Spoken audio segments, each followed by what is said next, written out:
السلام علیکم دوستو، اللہ تعالیٰ نے انسانوں اور جنات کو اپنی عبادت کے لیے پیدا کیا، اور جیسا کہ ہم نے پڑھا ہے کہ انسان ہمیشہ ہی اپنی راہ سے بھٹک جاتا رہا اور شیطان کی پیروی کرتا رہا ہے۔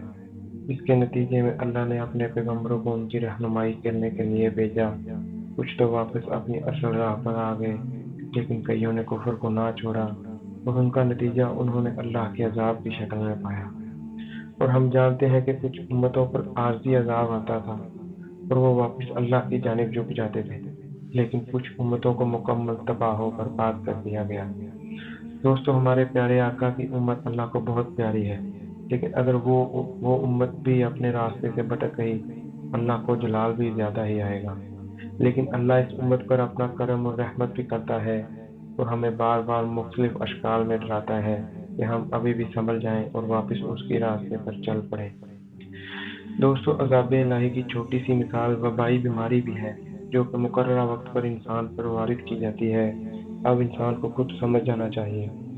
دوستو، ہر 100 سال بعد ایک جان لیوا مخلف بیماری اس دنیا پر وارد ہوتی آ رہی ہے، جس کی شکل، نام اور اذیت الگ ہوتی ہے۔ 1720 میں ایک بیماری پھیلی جس کو ببونک پلیگ کہا جاتا ہے۔ اس میں جسم پر کسی جگہ وائرس کا حملہ ہوتا اور جسم کو اندر سے کھانا شروع کر دیتا اور پورے جسم کو اپنی لپیٹ میں لے لیتا ہے۔ 1820 میں کلورا پینڈک بیماری کلکتہ سے پھیلنا شروع ہوئی اور تقریباً پورے ایشیا میں پھیل گئی، جس کی وجہ سے 12 لاکھ اموات واقع ہوئیں۔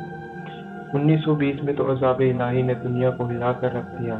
اسپینش فلو کے نام سے وائرس آیا جس نے 1/4 دنیا کے انسانوں پر حملہ کیا اور تقریباً 5 کروڑ انسانوں کو موت کی نیند سلا دیا۔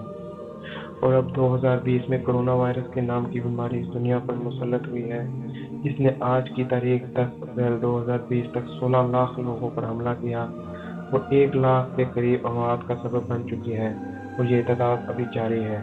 دوستو، اس بیماری نے دنیا کو روک کر رکھ دیا ہے اور لوگ اپنے گھروں تک محدود رہ گئے ہیں۔ دوستو، اللہ سے دعا ہے اللہ انسانیت پر رحم فرمائے اور ہمارے گناہوں کو درگزر کرے، ورنہ ہم اس کے عذاب سہنے کی طاقت نہیں رکھتے۔ اپنا خیال رکھیے اور میرے چینل کو سبسکرائب کریں، اور اسی طرح کی ویڈیو دیکھنے کے لیے اس ویڈیو کو کلک کریں۔ شکریہ۔